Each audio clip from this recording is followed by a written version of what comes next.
somehow right. That's all time. That's all time. Derek Jeter is top 3 shortstop.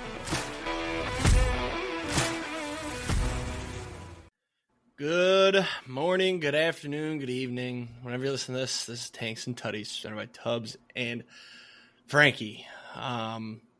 This week, we're going to talk all the sports, all of them, the main 2. Actually, there will be a third mixed in because I have a coping mechanism currently that is working. Obviously, you guys saw the results. Bad weekend for Jake. We'll get into it later. Both of our teams obviously played in an elimination game. Mine was Friday night. Yours was Saturday night. 2 very different outcomes, and we both recorded a post-game video directly after the game. Mine was about 5 minutes after. I don't know how close yours was, but mine was like 3-4 minutes after. Some true raw emotion. If you're listening to the podcast and you want to see what I looked like, it will be on the YouTube. Go check out the YouTube.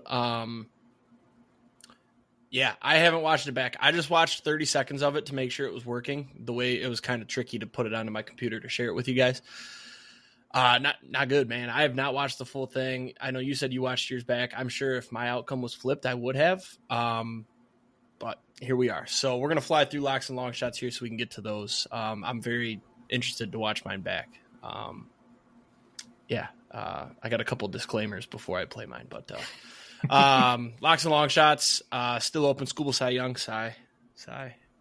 ChatGPT is 12 and 11. I'm 11-13. I'm 22 and 32 overall. Guys, I really got to stop going for it.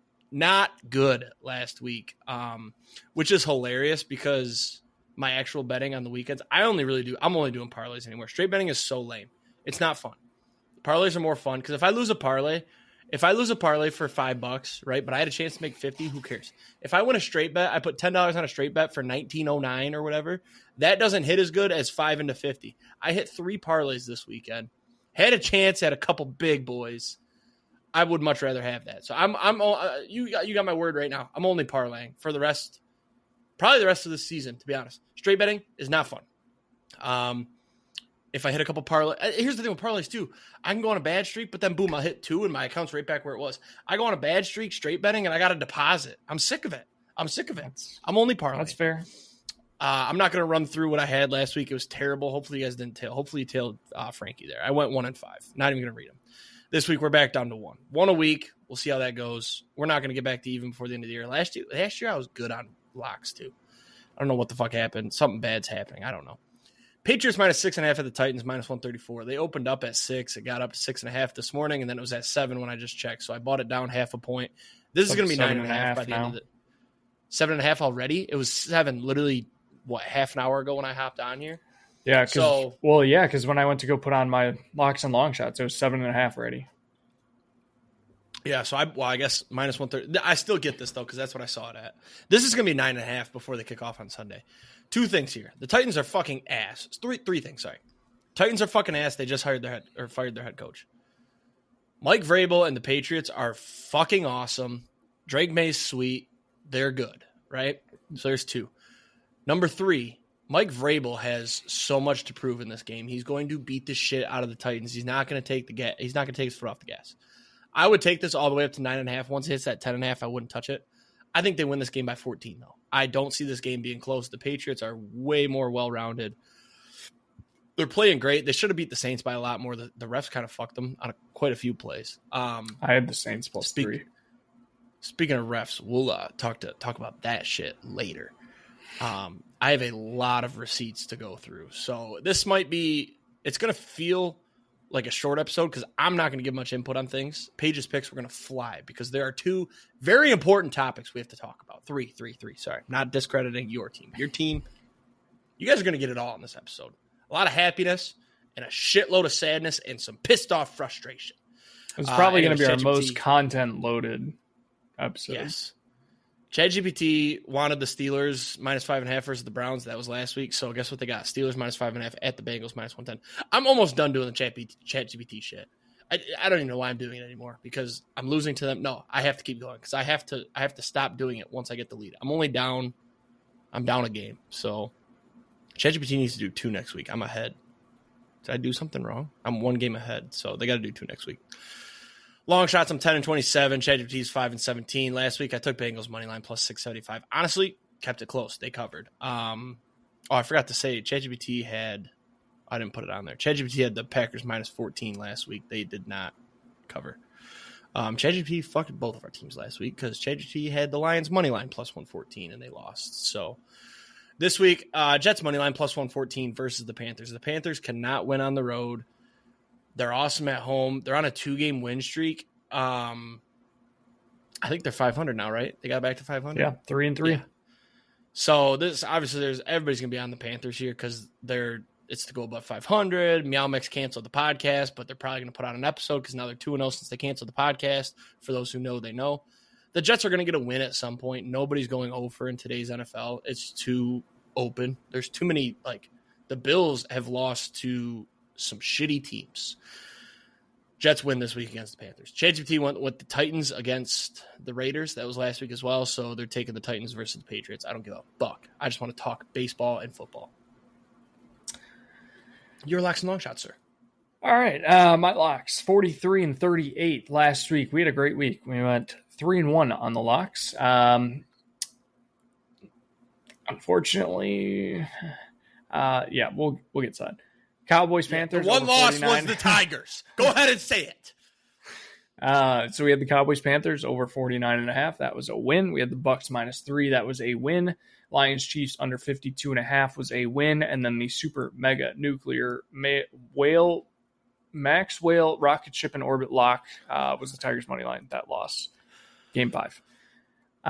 This week, also taking the Steelers -5.5. I like where ChatGPT's head is at, even though they were. Look at that. I put against the Browns too. I am ChatGPT. I'm taking Steelers -5.5 versus the Bengals. Bengals don't scare me. Steelers don't really either. It's whatever. I don't really have anything on this one. Patriots, Titans. The one thing I am worried about this game,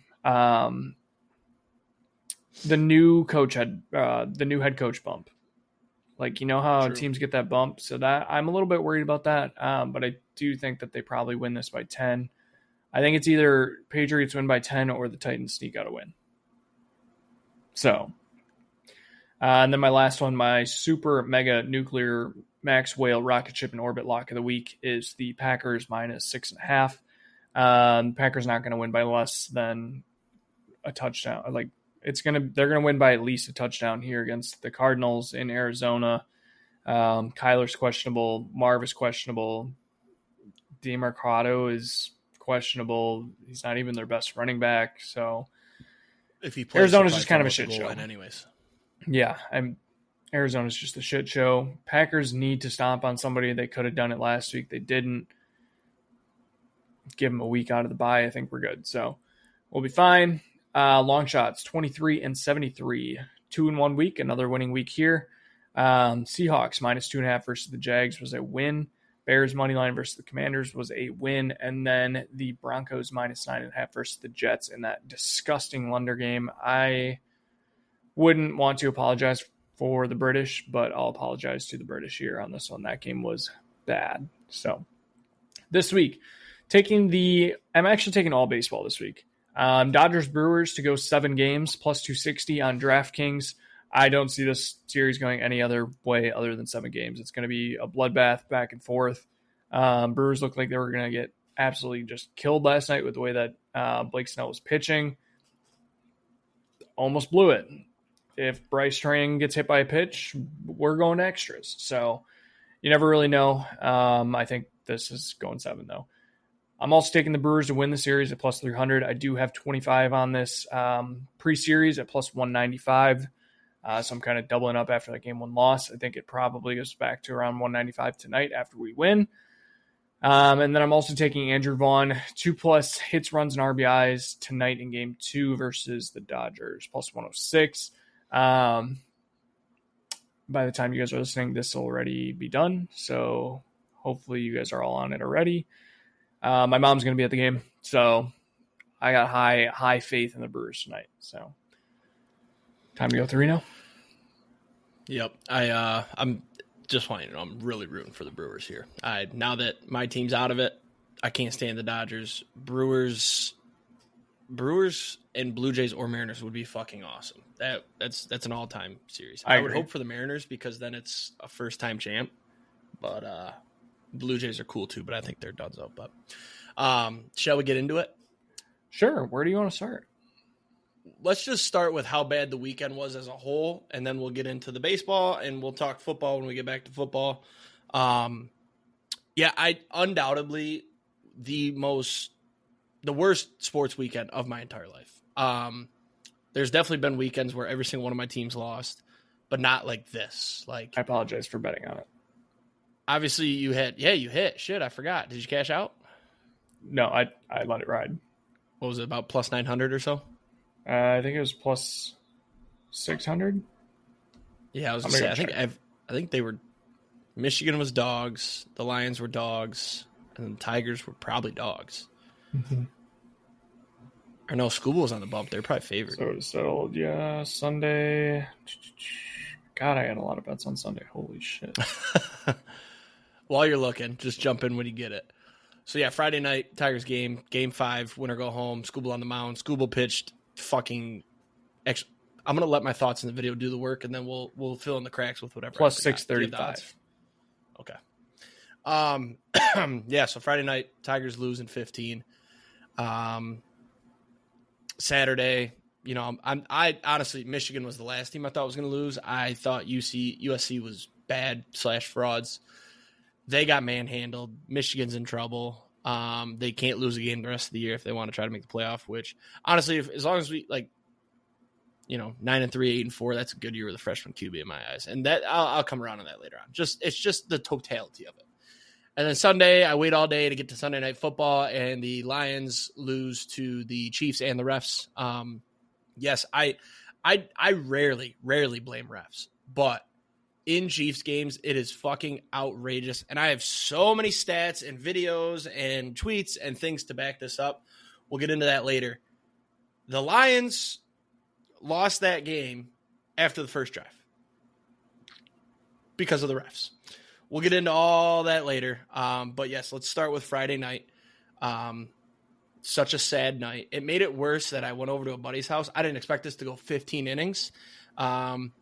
Thought we were going to have a good time. We made some tacos, had some beers, did a couple shots of Fireball, and then it was around like the 7th, 8th inning. I'm like, I better slow down now. This might go extras. I can sober up a little bit and get home.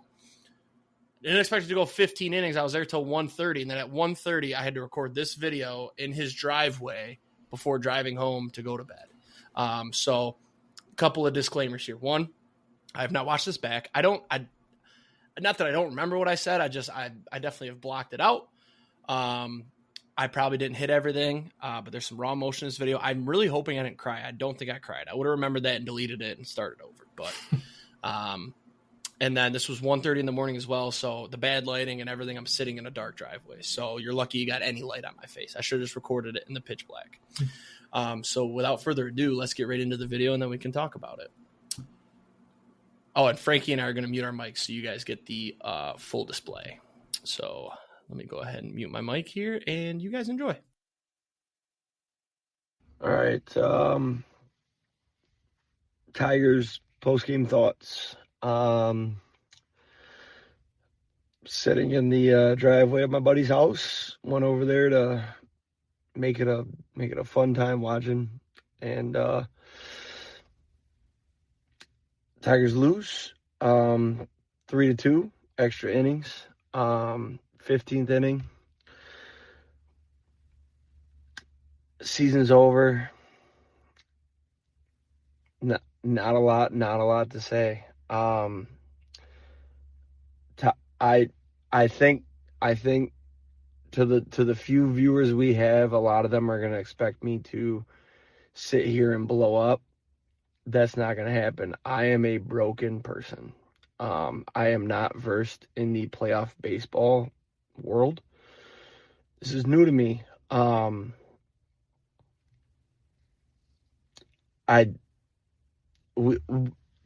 When Kerry Carpenter hit that home run to make it 2-1, I thought the game was over. I thought we are going to cruise.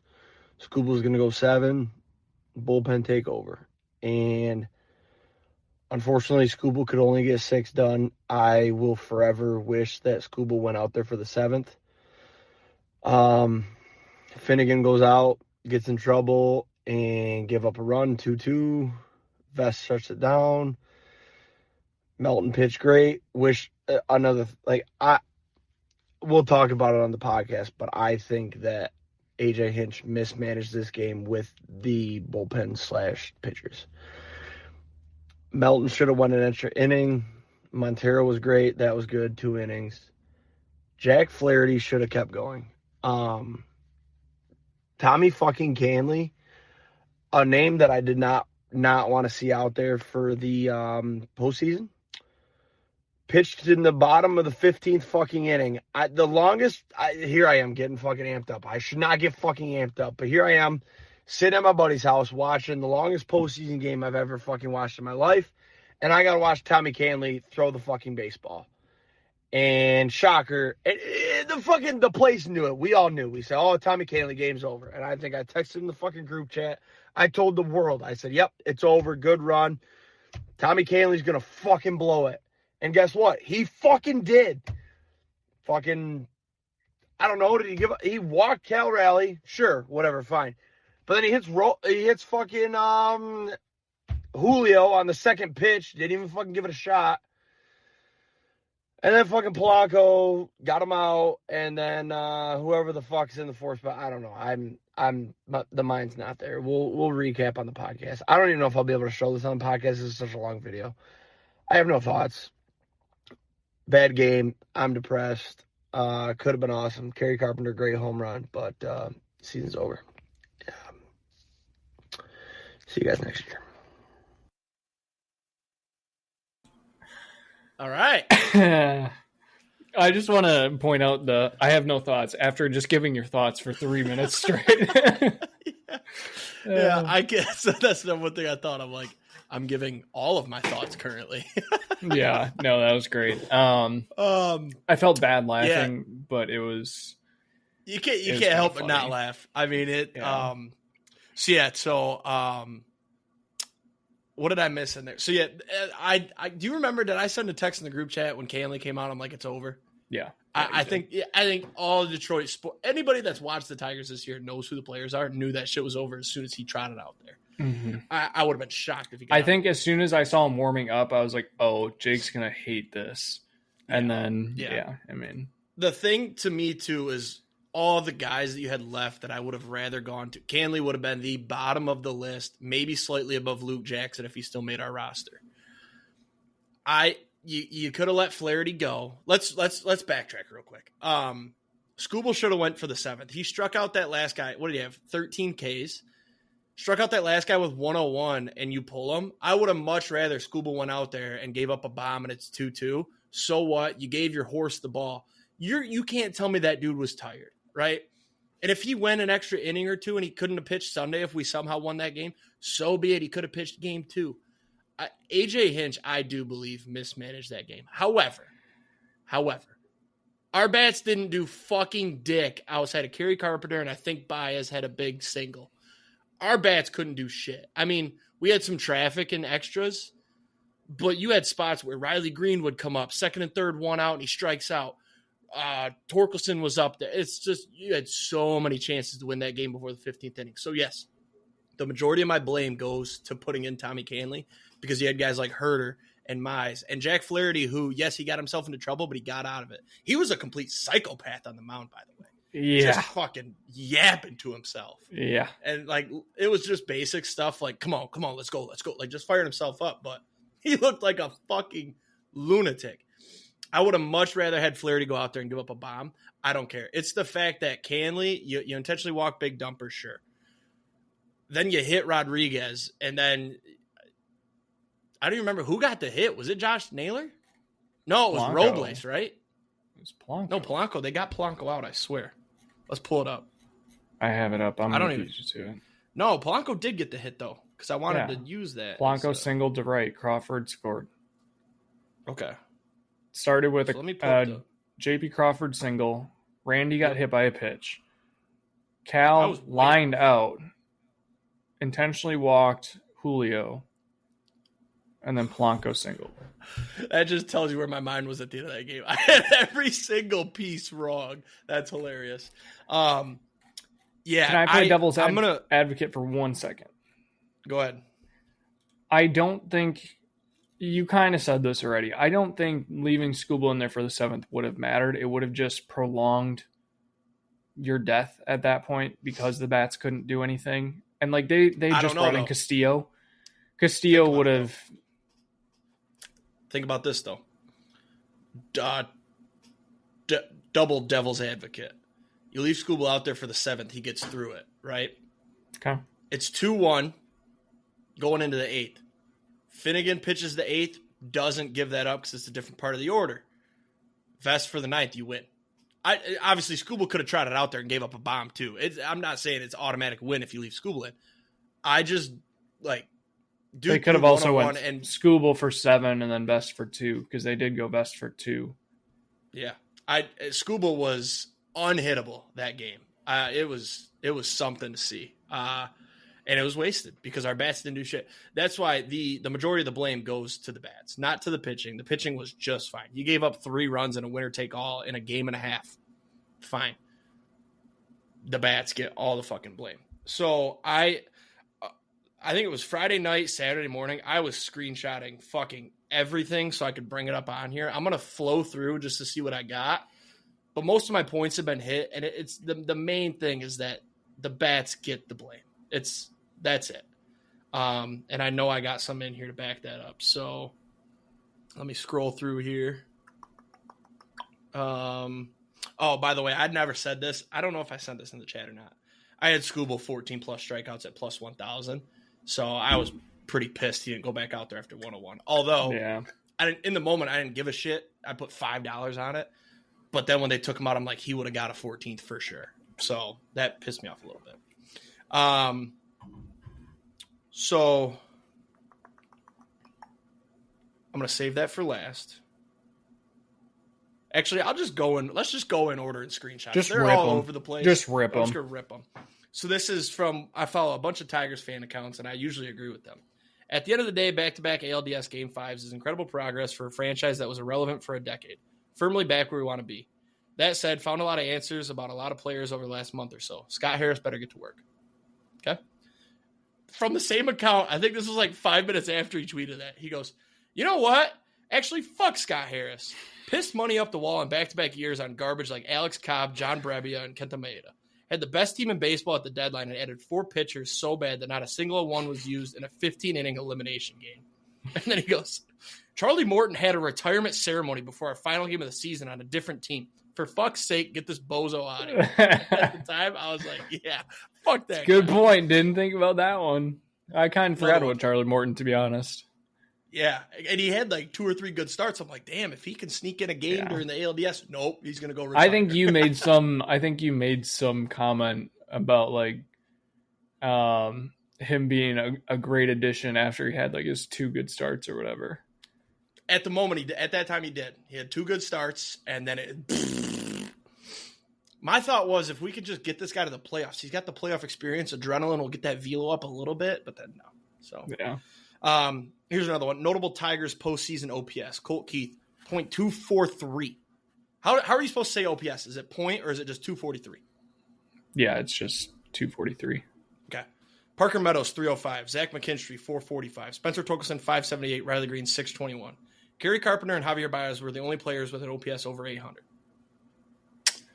That's bad luck. I don't even really understand OPS, but I know it enough to know that those are shit. Parker Meadows, Colt Keith, I'm like... See, the summary of how to think about OPS is it's a combination of 2 stats. Okay. So add 2 numbers together. If you're still getting a 243, that's really fucking bad. Okay. However, I'm going to defend Colt Keith just a touch. He probably came back from injury way too soon. He was hurt like in the last week of the season. He like fractured some ribs or something and came back for the wild card ALDS. So I doubt he was supposed to be playing, but he was probably better than everybody else we had. Here's another one. Game 5 ALDS, 15 innings. AJ Hinch doesn't use his 2 biggest pinch hitters. that made the rally in Game 4 to win that game.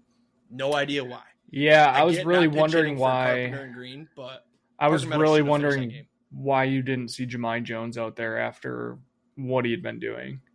Yes, Like, he was on. There fire. were so many opportunities. Yeah. Yep. Let's see. What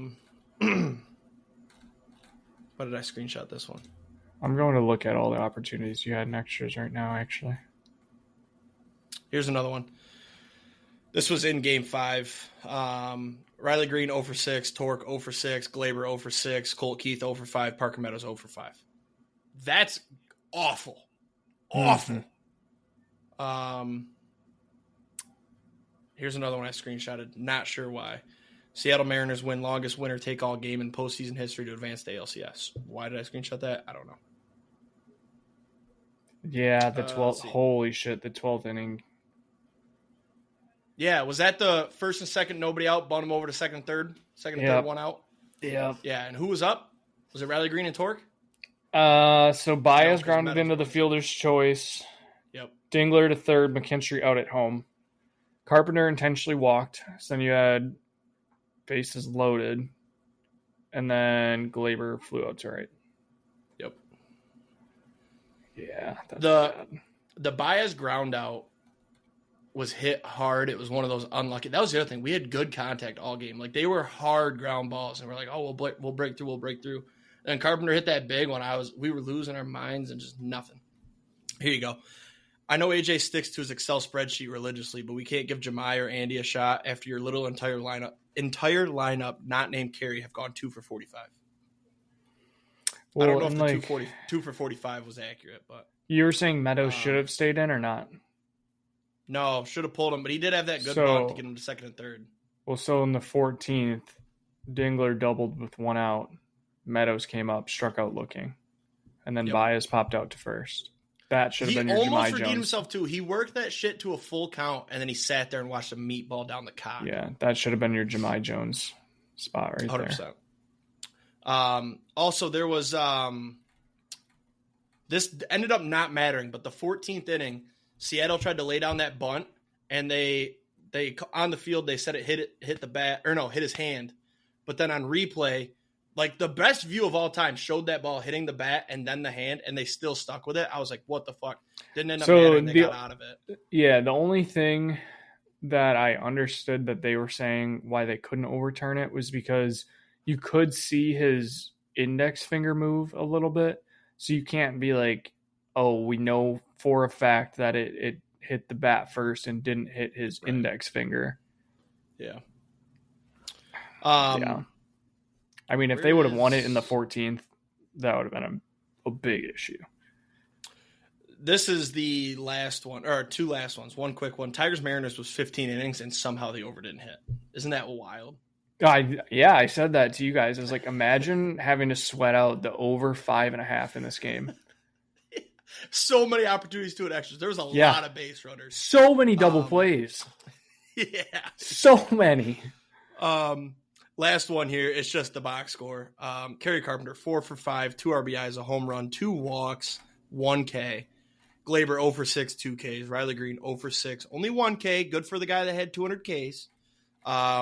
Torque 0 for 6, 4 strikeouts. And Colt Keith 0 for 5, 3 Ks. Let me make sure I got nothing else. Nope, because then it gets into my Sunday night screenshots. So, yeah, I mean, and then Scott Harris had his presser, and it kind of pissed me off because he said everything I wanted him to say. It's annoying. Yep. He made so many good points about, the main one was that the fans really wanted us to go get a bat at the deadline, blah, blah, blah. Look at the guy that we made an offer for, the major bat at the deadline, Eugenio Suarez. He couldn't say it, but that's who he was talking about. He said they would have wanted, and he kind of hinted it would have been Melton plus more. So I'm plus a high-end prospect. Kind of glad we didn't at this point.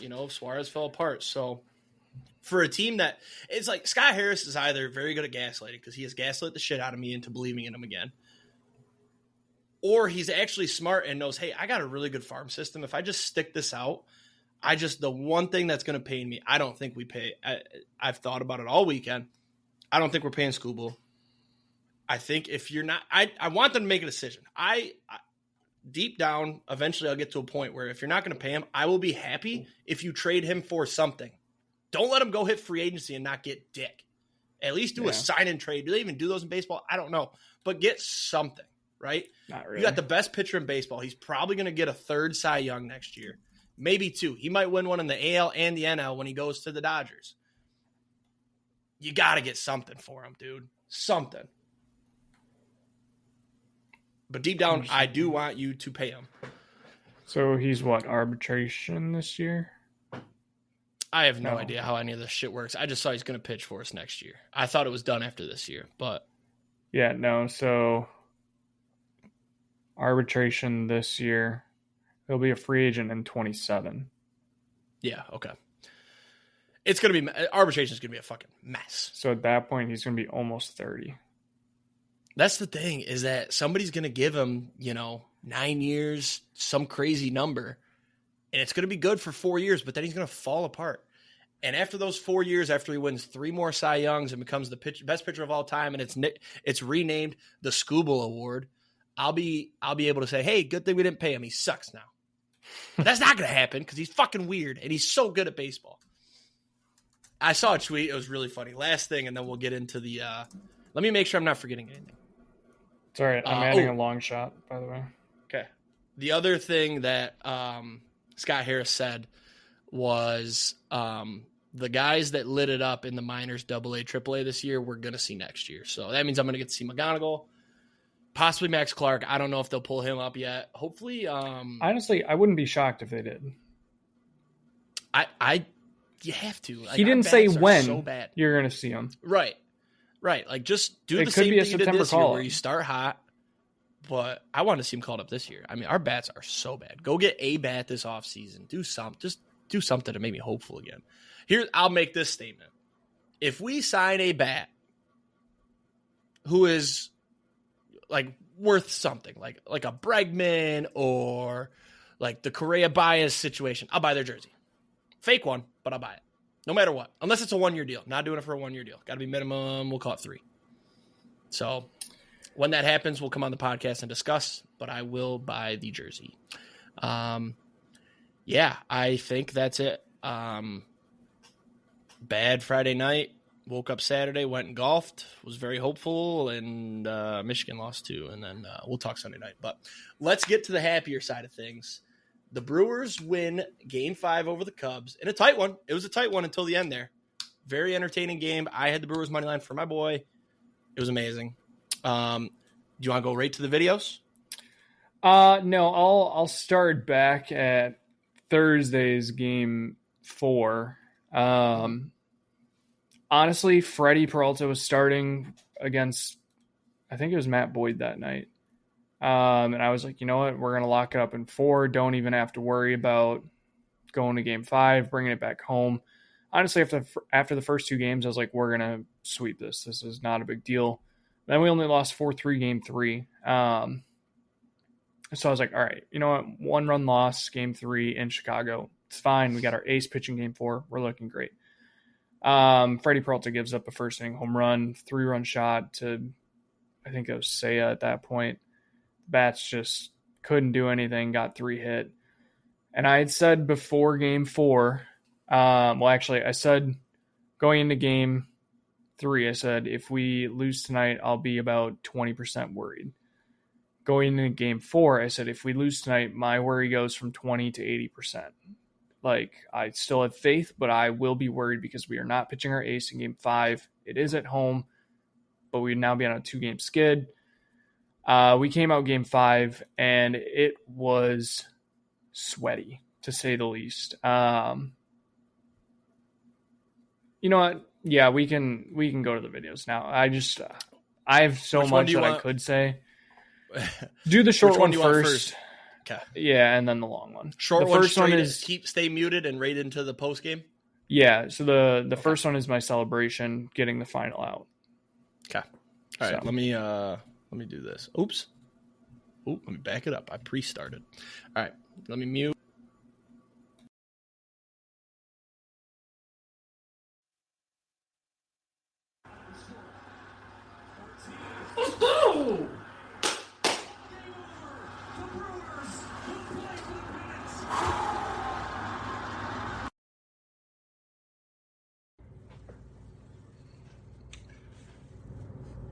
All right.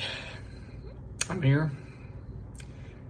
Post-game thoughts. We're going to the fucking NLCS, baby.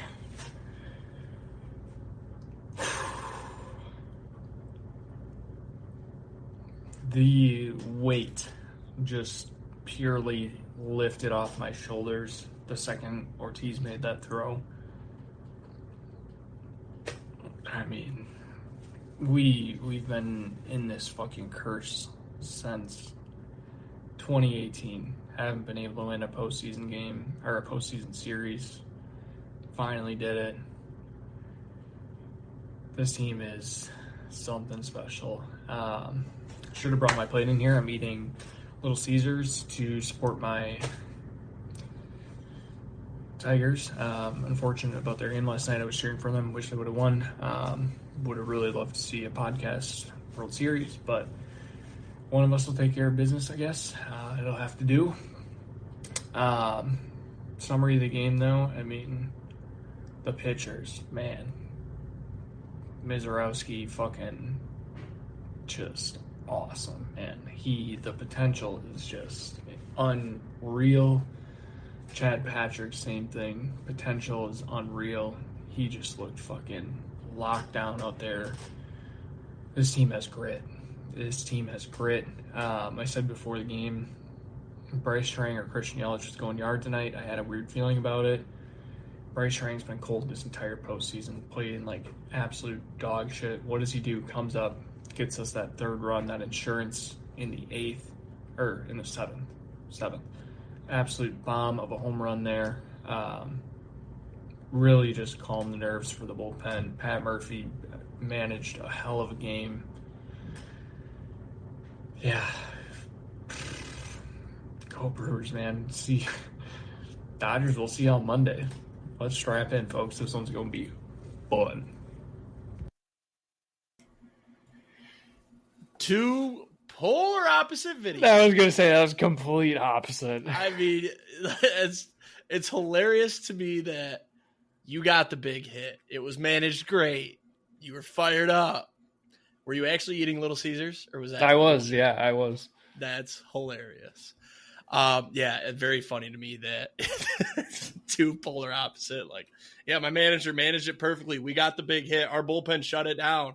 Like, didn't matter who came in. They pitched great. Like, it's so funny. Yeah, no, go ahead.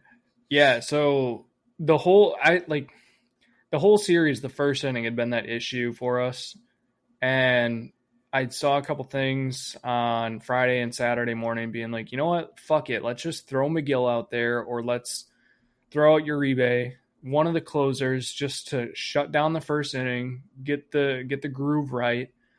And then they announced that they were starting McGill, and I was like, all right, like this is weird. We haven't really done this in the past, but hopefully it works out. And McGill shut down the first inning, and then just the way he came off the mound with the celebration and the arms going crazy. And I think he looked at the dugout and said, "We're going to fucking win this shit, boys. Let's go." I think that's what he said.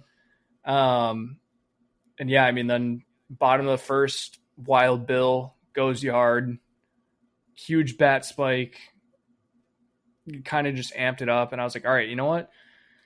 We get Miz out there. Miz is going to hopefully shut us down for 3 innings. And then the first batter, he gives up a fucking home run to Seiya. Or was it Seiya? Yeah, gives it up to Seiya. And I was like, shit, we're right back where we were. I honestly was like, I thought Miz pitched his first inning really well. And I'm in a group chat on Twitter with my brother and one of his friends. They're always so fucking negative. And they're like, you know what? Miz doesn't look good. Let's get him out of here. And I was like, honestly, he looked good outside of the one pitch that he middle to Suzuki. Like, just leave him, let him run. They did. And I've never been so glad to let a pitcher just keep working, because Jacob Mizorowski was a fucking dog on Saturday in Game 5. Like, for that to be your second postseason appearance ever and come out and shut down the Cubs for 4 innings, he only struck out 3, which was fine. I think his biggest thing was he wasn't trying to throw as hard as he could, because everybody's like, oh, yeah, he's throwing 104, 103, whatever in game 3. And then I think I maybe saw a handful of pitches over 100. He was just throwing all off speed on Saturday, and it was so good. It worked out so well. Then Ashby came in. Ashby was okay. Yeah,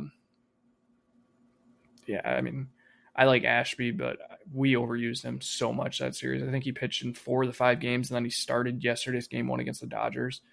And then Chad Patrick. Chad Patrick is actually the second coming of Corbin Burns.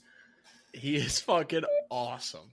I had no idea literally, who he was. he's They're like, oh, he's a rookie. And I'm like, this dude looks like he's 38.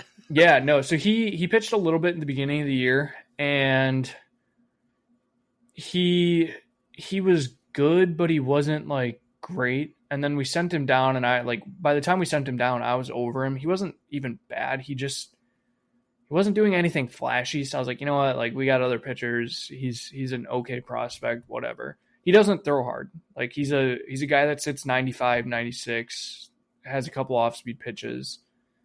And then the playoffs, I've seen a completely different side of Chad Patrick, and I shit you not, he's the exact replica of Corbin Burns. It's the same windup, it's the same hair, it's the same number, it's the same pitch style. He throws the backdoor cutter like Burns would do.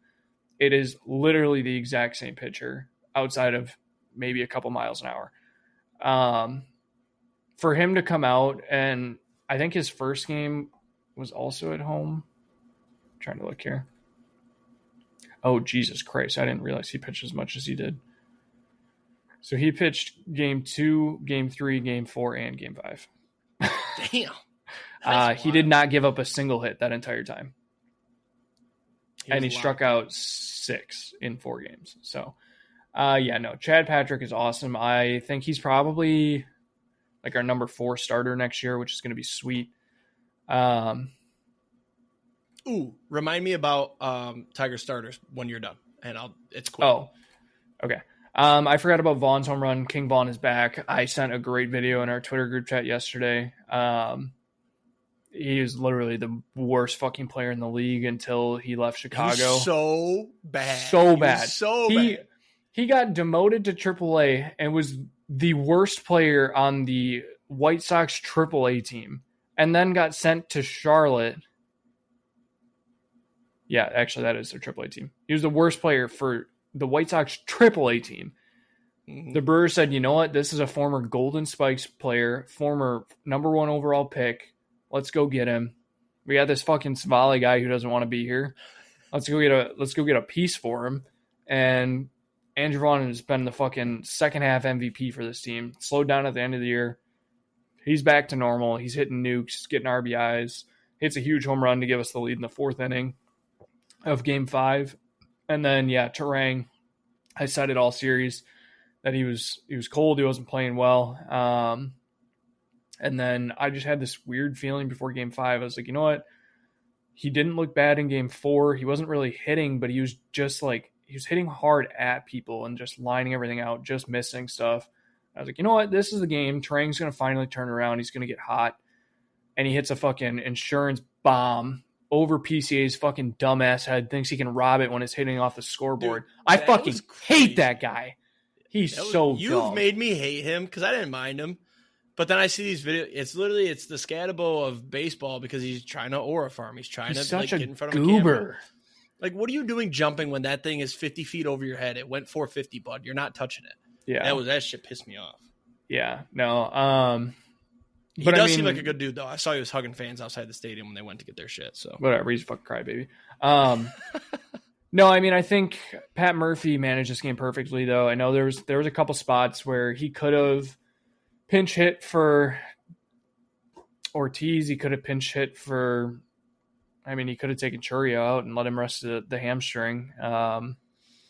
But trusted in Ortiz. Ortiz ended up getting on later in the game on an error, and I don't really know if he did anything else. But just having his defense in there, he's probably almost a Gold Glove shortstop at this point if there wasn't so many good shortstops in the league. Just a huge confidence boost for the team. So I do want to talk about the post-game celebration real quick. Okay. just because this has been a hot topic. The Brewers go out, they're taking their pictures with the NLDS champs, whatever. McGill goes and grabs a flag from the fan. It's the L flag. If anybody knows about the Cubs, they fly the W flag. Brewers retaliate, and Brewers fans have started flying L flags every time we beat the Cubs. So McGill, who has history with the Cubs, I'm pretty sure he was on the Cubs for a really long time. They didn't do shit with him, didn't really play him, ends up coming over to us, beats him all the time. Flies the L flag. People are pissed.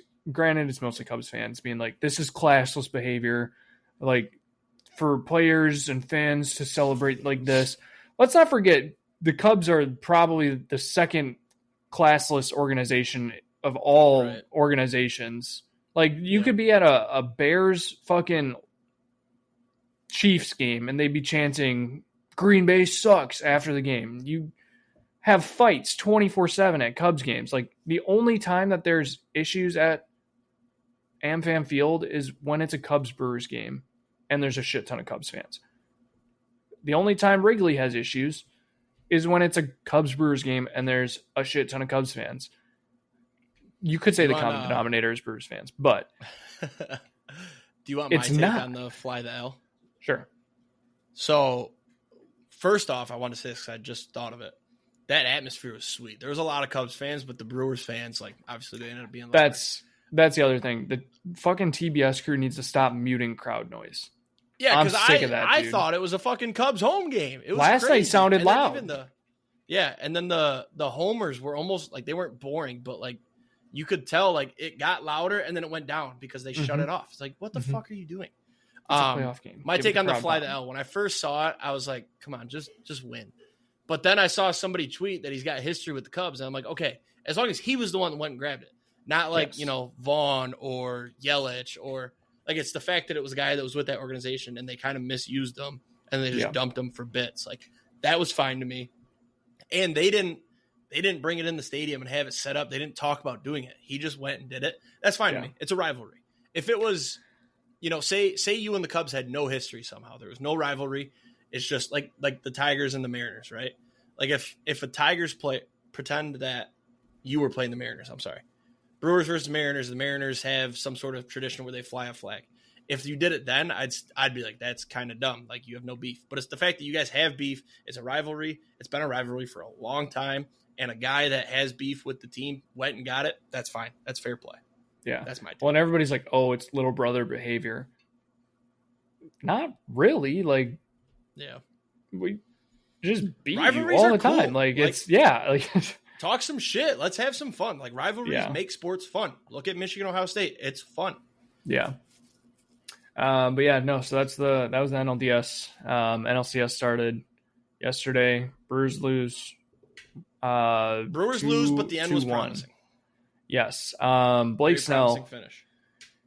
Blake Snell is a fucking dog. Nasty.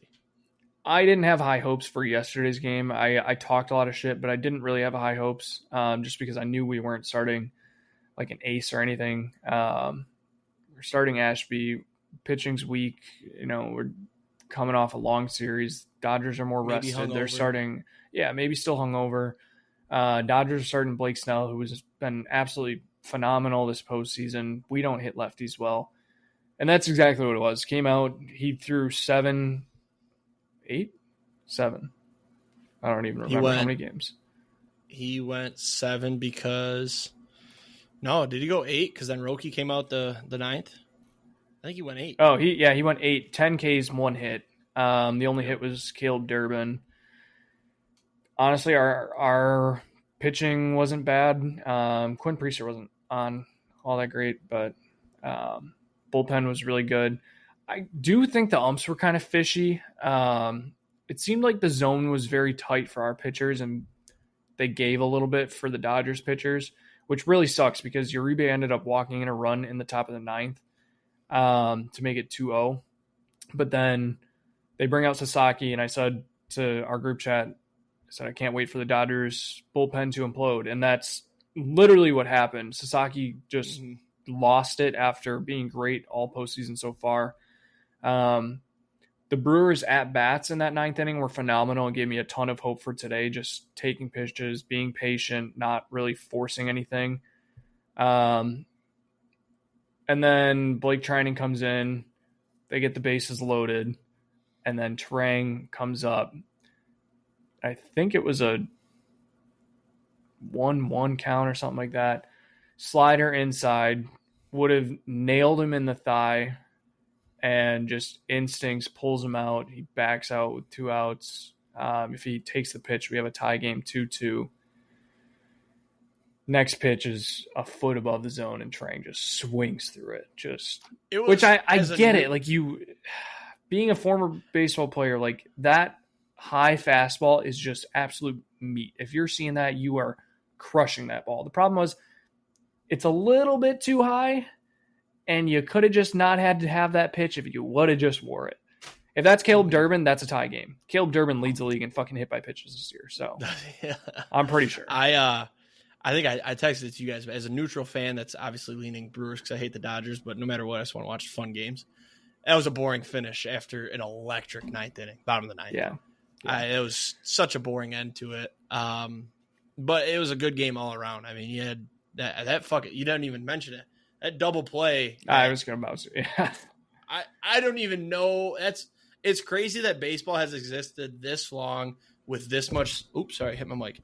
This much social media attention on it, and you've never seen something. Like, it's crazy that we can still see things that we've never seen before. So if anybody didn't see, if anybody didn't see the play, Dodgers have bases loaded. I believe it was in the Quinn Priester was pitching, so it had to be like the 5th inning. Bases loaded. Max Muncy hits a fly ball 404 feet. Sal Frelick, playing center for the first time in forever, jumps up to rob it. It hits his glove, pops out, hops off of the wall, and then he catches it again. Teoscar Hernandez, once he thought it was caught the first time, started going home, but then saw it was bobbled, so he went back to third, and then Frelick caught it the second time, threw it to Terang at short, or threw it to Ortiz at short. Ortiz threw it home. It was a force out at home, so we got Teoscar out at home, and then nobody ran to third. Oh, so it was a force at third. Yes, force out at third. So because the ball hit the wall without him catching it, as soon as it hits the wall, it is dead. It's in play. It's it live. can't. Wow. Yes, it's live. Yeah. Can't be caught again.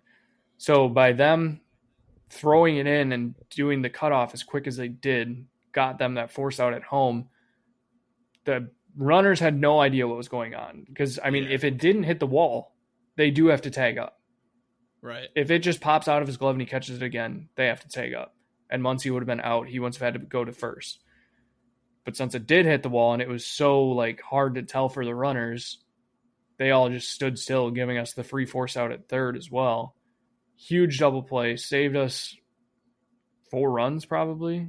I mean, the Rob saved us 4 runs. Should have been saved a home you run. 2 at least. 2 minimum. Craziest play I've ever seen. I don't think I'll ever see anything like that again. I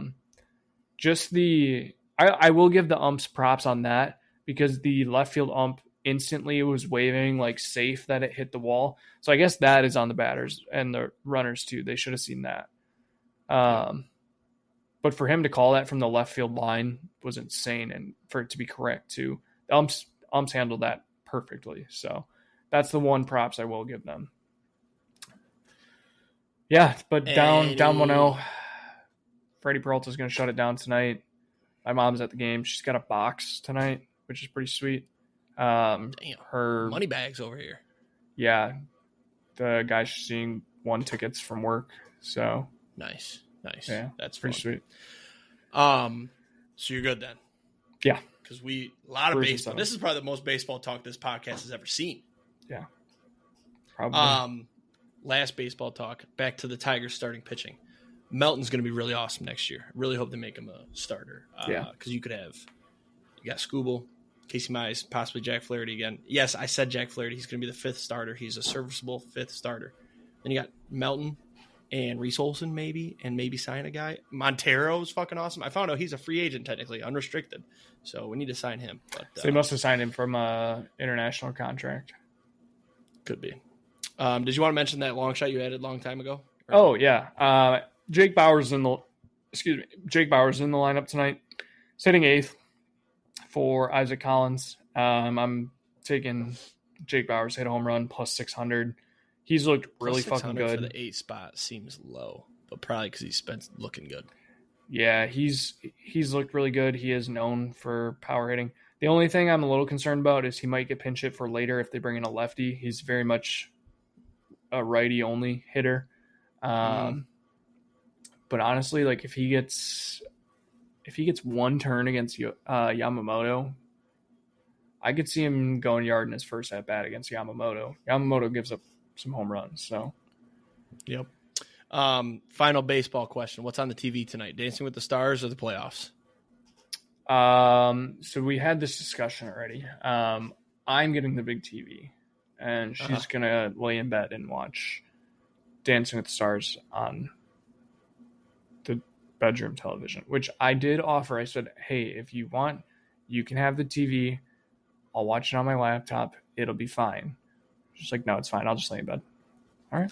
Yeah. I mean, you deserve the big TV. It's biggest game. It's NLCS. Like a wild card. Yeah, I'll watch it on the laptop. But the reason I was like, the thing, if they would have won last night, if we were up 1-0, I would have been like, yeah, absolutely. Like, I'll watch it on my laptop. I'm not as worried if we're going 1-1 then. Right. But the fact that we lost, now I'm like, fuck, I'd really like to watch game 2. All right. So since we've gone 56 minutes, I think an executive decision needs to be made. We're not going to say our picks for Paige's picks this week. We're not even going to. We'll talk about the Lions, and then we'll just say our records for Paige's picks, and then we'll move on because we're already at an hour. I don't have much to say about the Packers, so you can talk about the Lions, and then we can fly through the Paige's picks. Okay. Yeah, we could do that. I guess I've kind of been sifting through, so I think I have this perfect. I found a thread that laid out all the bad penalties. I'm going to run through that first, and then we'll talk about the end of the game. First of all, Chiefs won 30-17. They outplayed us. Our defense is banged up as all get out. Our offense didn't look great. However, the first play of the game, first drive, Lions march down the field. They get down to the 1. They run the coolest trick play of all time. Jared Goff scores a touchdown. And then literally, like, what do you think real time? Like a minute and a half went by? I think it was a full 90. And all of a sudden, Terry McAuley's on my TV saying, oh, yeah, there should be a flag here, guys. That's an illegal shift, blah, blah, blah, blah, blah. Like, and the refs who didn't throw a flag when the play started, this is like so much deja vu back to frickin' Taylor Decker? Skipper scoring that touchdown in Dallas. You don't throw a flag when it happens. Illegal shift, you throw that flag as soon as that ball is snapped. You don't wait. Jared Goff scores. They throw up the touchdown signal. Celebrations almost back to the sideline. Now we get a flag because the refs are having a discussion on the field. You cannot convince me that New York's not allowed to call in this situation. Nothing's reviewable there. They will review the touchdown, but it doesn't matter. You can't call a penalty on the review. You cannot convince me that New York didn't call in and go, hey, you got to throw a flag here. Because it's the Chiefs, because it's national spotlight. If this was a 1 o'clock game against the Chiefs, I think the flag might have been swallowed.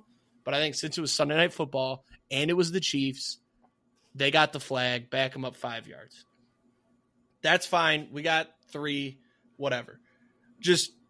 But from that point on, it was like, fuck, man, if we could have got 7, because the Chiefs marched right down and they scored. And then we were playing from behind. It was a whole thing, right? I've got a few things here. I got a thread on Twitter that I saw. I don't have any videos.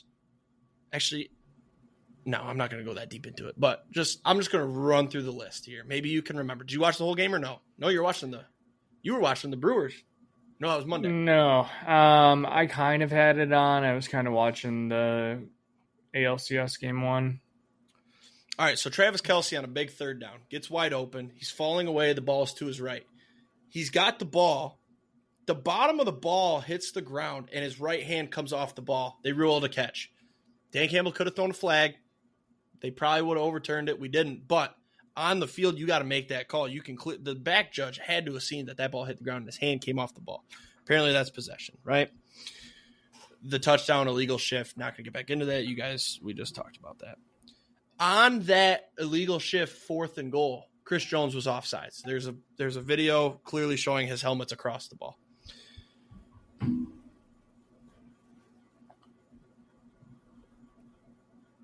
I already talked about that. Sorry. Yeah. That one wasn't that bad.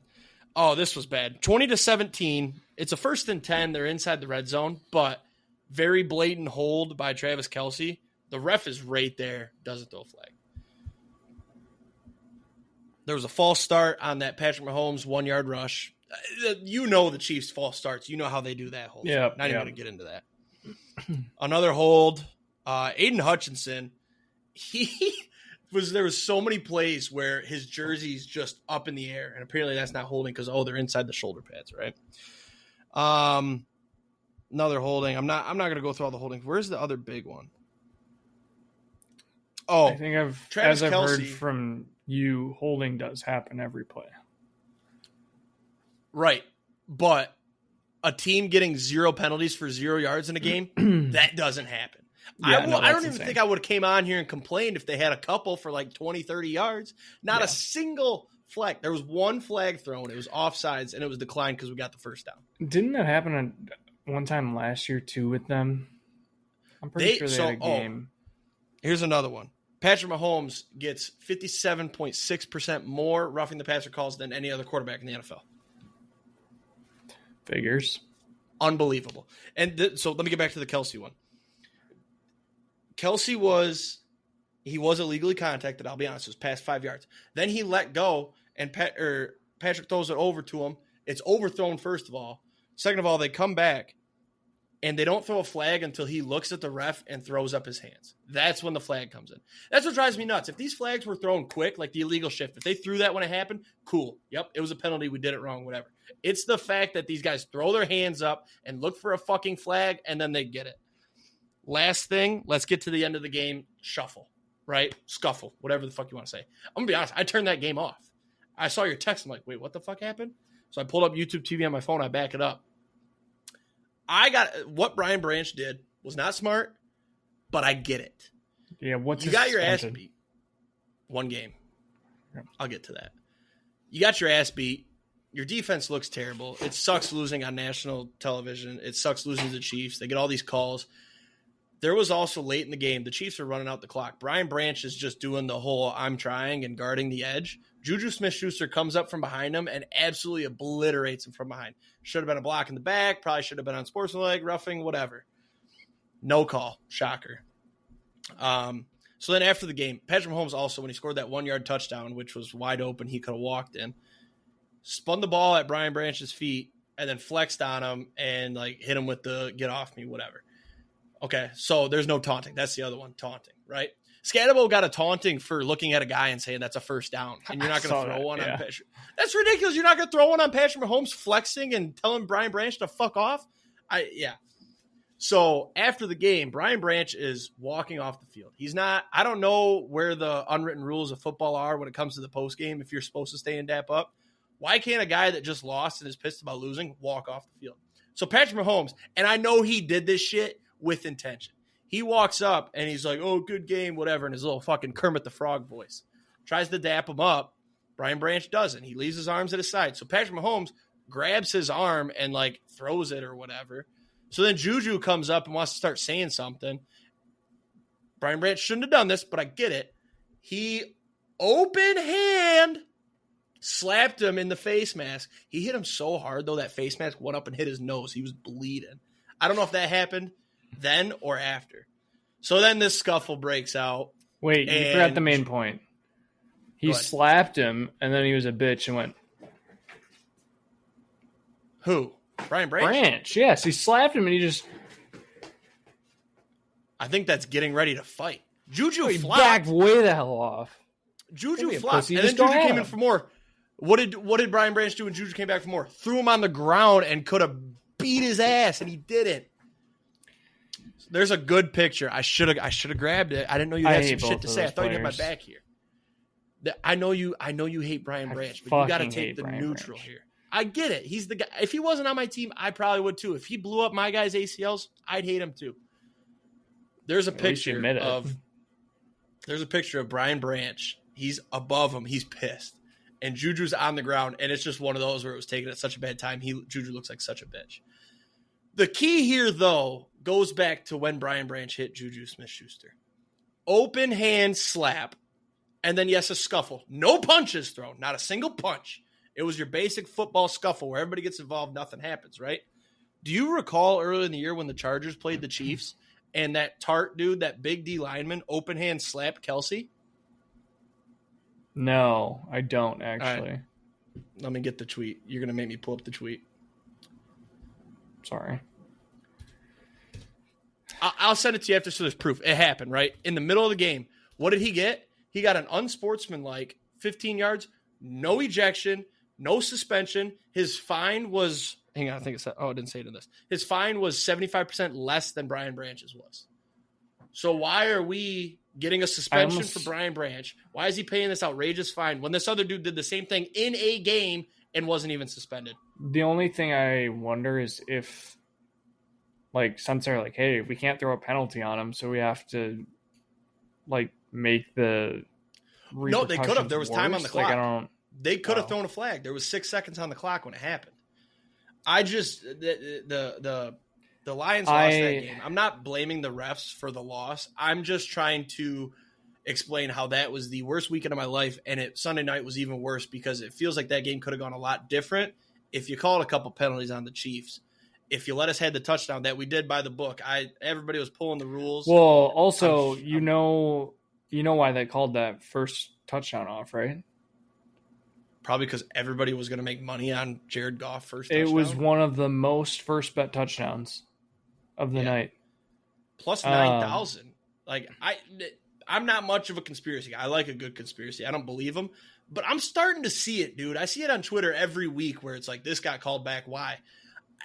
I don't know. Tyquan Thornton. Yeah. He's your guy that's got 80% of your fucking yards the last game or whatever and has been playing phenomenal the last 3 games, and then his lines are all of a sudden way lower than they have been recently, so I take it. It's not like the Lions defense shut him down. No. Like, Kansas City was moving the ball. I'd like to see his snap share. But yeah, I'm not much into the conspiracy and actually like believing that and running with it, but it's kind of crazy that just how long it took to throw that flag.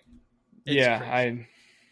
Your video's frozen. Oh, no, it's not. But I don't know. I will never understand the lack of consistency that the NFL has, and then just the things that happen when it comes to the Chiefs. Like, it's literally only the Chiefs games that we bitch about. Yep.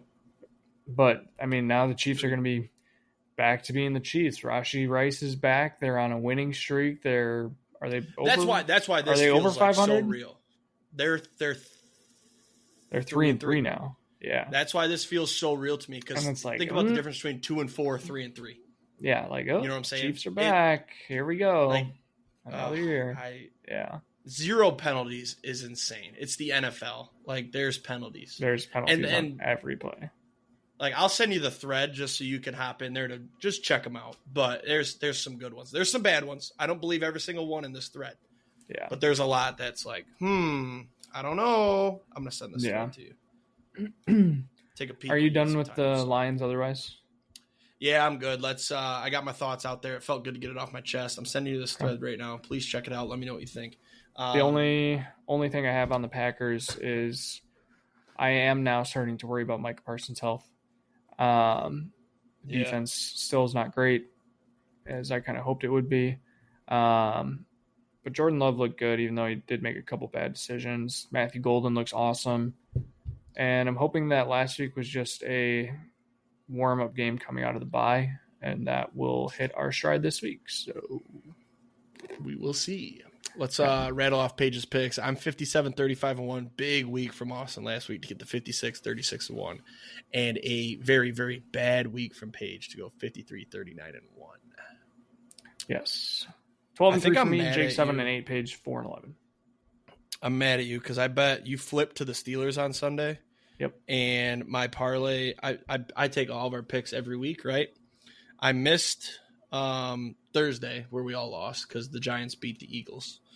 So if you hadn't flipped, I would have made it to the 4 o'clock slate and been sweating, possibly cashing out a pretty nice paycheck. So, hey, keep doing well, brother. Because if why? you're going to go 15-0, 14-0, I want it to be when I bet all of them.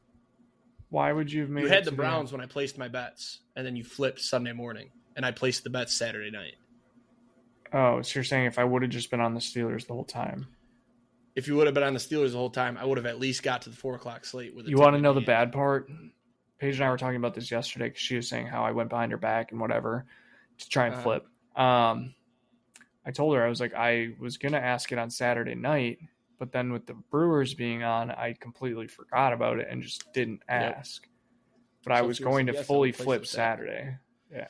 Although the cash out probably only would have went to like $30, and I wouldn't have cashed out for that. So I'm not deep down truly mad, but yeah, I just need you to get to that 14-1 and lose on a Monday, because I'll cash out when it gets to Monday. I'll guarantee that. Or at least I'm going to do it this week. So there we go. Starting Let's roll. Thursday's games: Steelers -5.5 at the Bengals, over under 44.5. We are all on the Steelers. Paige has a weird emoji, and I don't really know because why, you flipped to the Steelers. Yeah, that's what that makes was. sense. Yeah, that makes sense. Yeah. Ooh. Sunday's games: Rams -2.5 at the Jags in London again. Over under 44.5. 8:30 a.m. game. Paige and I are on the Rams. Taking the Jags. I think the Jags, they were too high up for everybody last week. They got put in place by the Seahawks. The Rams have not looked great, and I think they're going to be too confident coming off a shitty Ravens team that had Cooper Rush starting. And Puka's banged up now. I'll take the Jags in this spot. Feels like a true toss-up to me, but I like the Jags. Yeah, Puka's probably not playing. So, Saints at Bears. Bears -4.5, over under 45.5. Paige says Saints. LOL. I'm still riding on them. I'm taking the Bears. Didn't look bad last night. I'm rolling Saints. The Bears looked good, but they're still the Bears. And the Saints are fun. Give me the Saints. I'll take the Saints. Give me the home. And the Bears lost Sewell, and he's a good linebacker. So I think linebacker, whatever he plays. All right. If you thought Saints-Bears was the worst game of the week, don't worry. We have Dolphins at Browns. Browns -2.5, over under 40.5. Paige is on the Dolphins. I'm on the Browns. I'm going Dolphins. Their offense moved the ball well last week.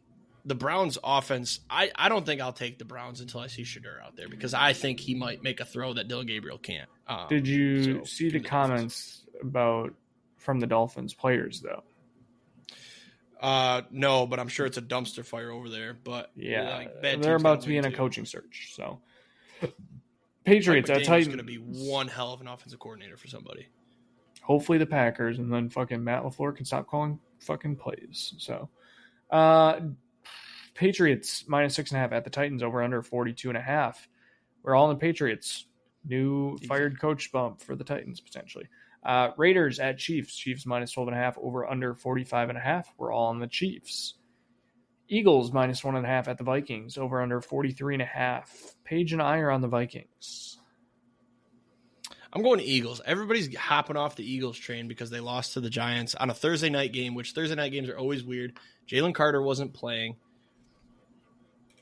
It feels like every other game the Eagles offense does well, and it was bad last Thursday, so give me the Eagles here. Carson Wentz is not a good football player, so I'll take the Eagles all day. Vikings off the bye. 2 games to bad defenses. Yeah. Or to good defenses, sorry. Next game, Panthers -1.5 at the Jets, over under 41.5. Paige and I are on the Panthers. I'm taking the Panthers because I think Bryce Young has looked decent. Rico Dowdle is still real. Jalen Coker's back. Ted McMillan's good. Panthers don't win on the road, though, and this is a road game. The Jets will win eventually. Everybody's going to hammer the Panthers here, so give me the Jets. It's my long shot. I think everybody's going to hammer the Jets, to be honest with you. No. After, maybe. Afternoon, Giants at Broncos. Broncos -6.5, over under 40.5. We're all on the Broncos. Colts at Chargers. Chargers are -1.5. Over under is 48.5. Paige and I are on the Colts. I think the Colts are legit, and I think the Chargers are scuffling right now. I think the Colts should have lost to the Cardinals last week, and I'm a Daniel Jones hater for some reason, even though he's really fun and Jonathan Taylor's having a good year. But you guys know I love me my Los Angeles Wolverines, so give me the Chargers. That's fair. Packers minus 6.5 at the Cardinals. Over under 44.5. We are all on the Packers. Go Pack go.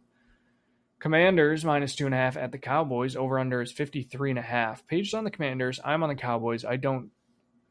Actually, no, I kind of do. I was going to say I don't see why the Commanders are favored, but this is going to be high scoring as all get out. The over-under is already astronomical, so that means take the under. But the Cowboys' offense is really fucking good. George Pickens is a dog. Javonte couldn't get it going last week, but the Commanders' defense is bad. And I think the Commanders' defense is right on par with the Cowboys' defense, and the Cowboys' offense is better in my opinion. So I'll take the Cowboys with you. Sunday Night Football, Falcons at 49ers.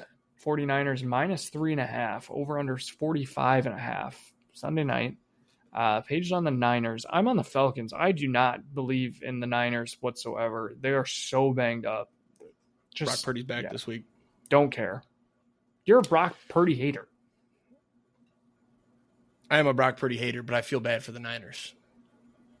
No, if you took the Niners and Bucks injured players, you would have a 3 seed in the playoffs. It's wild how banged up those two teams are. I'm taking the Niners. I feel like the Falcons play good every other game, and they just look good on Monday, so give me the Niners. The Niners to me, the Niners to the Packers is potentially. The Niners to the Packers is what the Dodgers are to the Brewers for me. So that's why I hate the Niners. Monday Night Football, Bucks at Lions. Lions minus 4.5. Over under is 52.5. This is the Bucks backups are playing this game. We're all on the Lions. Not gonna lie, if the Bucks weren't banged up, I would probably be hammering the Bucks.